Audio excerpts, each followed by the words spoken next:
Welcome to Democracy Now!, democracynow.org, the War and Peace Report. I'm Amy Goodman. In Syria, the evacuation of rebels and civilians from eastern Aleppo resumed today after thousands were left stranded Wednesday amidst heavy snowfall and freezing temperatures. Syrian government forces said they expected the last of the evacuees to board buses within the coming hours, leaving Syria's army to take total control of Aleppo, which has been devastated by months of heavy bombing and siege warfare. The evacuation resumed after the United Nations General Assembly voted overwhelmingly Wednesday to establish a team to investigate war crimes and human rights abuses committed during the Syrian civil war. Syria and Russia led the opposition to the proposal. We'll have more on Syria after headlines. Donald Trump has named an ardent critic of China to head the White House National Trade Council, in the latest sign the Trump administration could launch a trade war with China. Peter Navarro is an economist at the University of California, Irvine, author of the books The Coming China Wars and Death by China. Meanwhile, Trump has named billionaire corporate raider Carl Icahn as a special advisor on regulatory reform. The 80-year-old Icahn is the 50th richest man in the world. In 1985, he took over the airline TWA and systematically stripped it of its assets. Donald Trump's son Eric said Wednesday he would no longer solicit donations to his charitable foundation after critics accused him of peddling influence in exchange for donations. One online fundraising auction for the Eric Trump Foundation offered a chance to have coffee with his sister, Ivanka Trump. It had bids approaching $70,000 before the auction was called off. Eric Trump's promise to cease soliciting funds came after the Center for Public Integrity revealed that Eric and Donald Trump Jr. recently founded a separate charity called the Opening Day Foundation, which drafted invitations offering million-dollar donors a chance to meet the new president at a private reception, as well as a hunting trip with one of Trump's sons. The Trump transition team later said the invitations were, quote, initial concepts that have not been approved or pursued by the Trump family. In Germany, migrants and refugees face an anti-immigrant backlash after Monday's truck attack on a Christmas market in Berlin, which left 12 people dead and 48 wounded. Authorities across Europe are hunting for suspect Anis Amri, a Tunisian ex-convict who'd been denied asylum in Germany and was considered a security risk. This is Yasser, a 32-year-old refugee from Syria. We don't feel good as refugees after what happened. Whenever someone commits a crime in Germany, regardless of what his nationality is, we as refugees become suspects. Monday's attack is threatening to undermine Chancellor Angela Merkel's open-door policy, which last year saw over 1 million migrants and refugees resettled in Germany. On Wednesday, members of the far-right AfD party protested outside the chancellor's offices, holding placards reading, "Merkel, you have the blood of your people on your hands, and there will be war."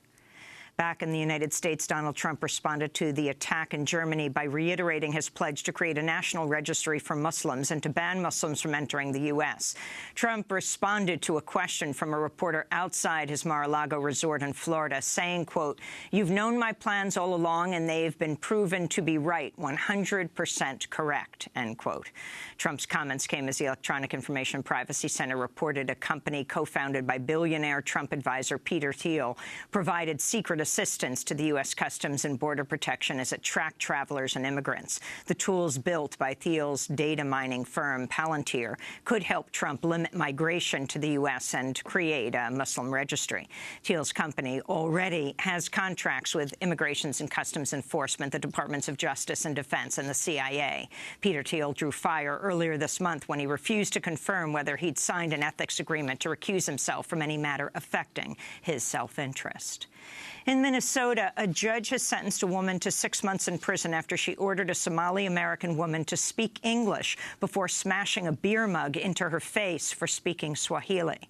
Jody Burchard-Risch pleaded guilty to last year's assault at an Applebee's restaurant, which left Asma Jama with a bloodied face and 17 stitches in her lip.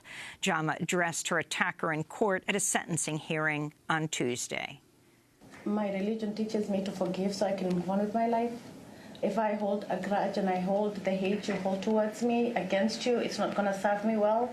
So in front of everybody here, I do forgive you, and I hope that you choose love over hate. Minnesota is home to a large Somali-American community which has faced a rash of hate crimes. In a campaign stop last month, shortly before Election Day, Donald Trump railed against Somali immigrants, saying some had joined ISIS and describing Somali immigration as a, quote, disaster taking place in Minnesota. Fox News personality Bill O'Reilly is under fire for embracing white nationalism after he accused leftists of seeking to take power away from the, quote, white establishment. O'Reilly made the remarks on Tuesday's broadcast of the O'Reilly Factor. The left sees white privilege in America as an oppressive force that must be done away with. Summing up, left wants power taken away from the white establishment. They want a profound change in the way America is run. Taking voting power away from the white precincts is the quickest way to do that. In July, O'Reilly sparked outrage when he said the enslaved Africans who built the White House were, quote, well-fed and had decent lodgings provided by the government. In North Carolina, lawmakers failed Wednesday to overturn the state's anti-LGBT law, which denies transgender people the use of the bathroom, changing room, or locker room that matches their gender identity. House Bill 2, or HB 2, also known as the bathroom bill, prevents local governments from boosting the minimum wage.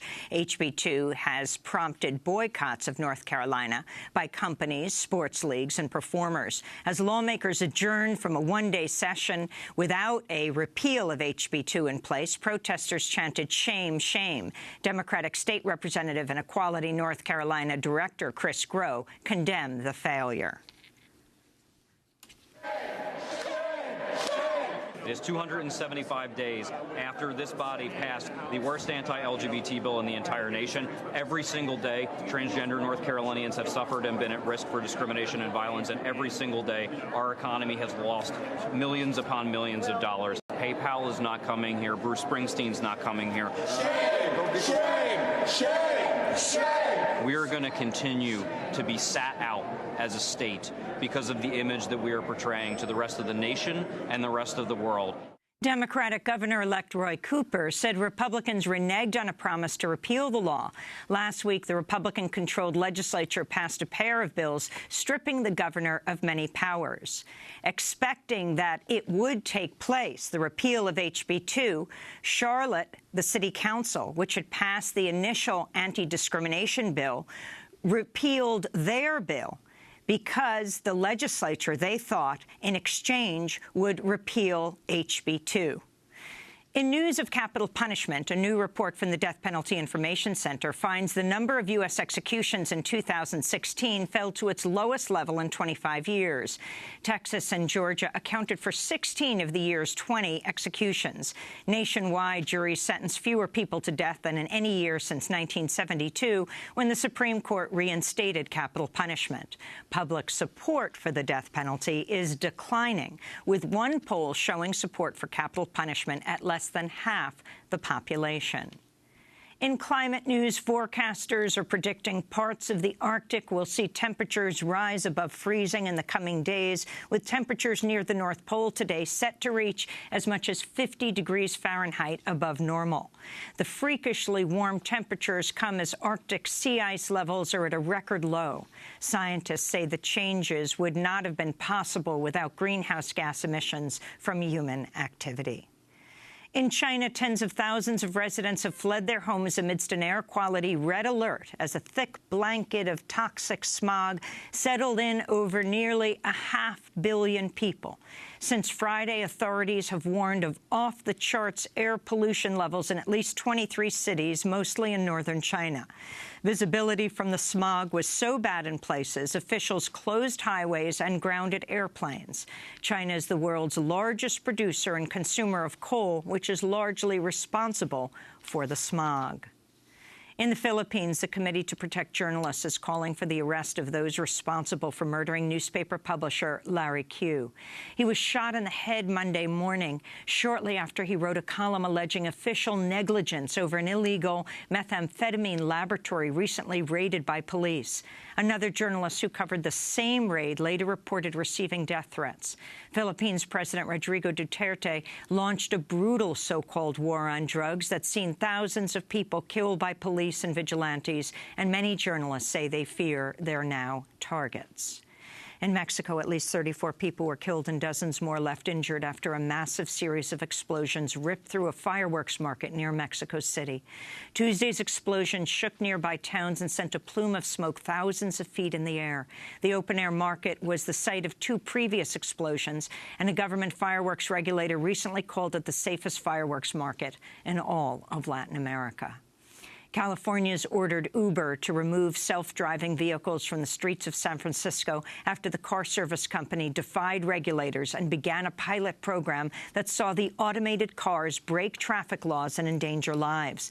16 of the company's high-tech vehicles had their registrations revoked Wednesday after they were spotted running red lights, blocking intersections, and turning illegally across bike lanes. Uber had already been ordered not to deploy the self-driving cars, but defied the order in a move that the company called an important issue of principle. And those are some of the headlines. This is Democracy Now!, democracynow.org, The War and Peace Report. I'm Amy Goodman.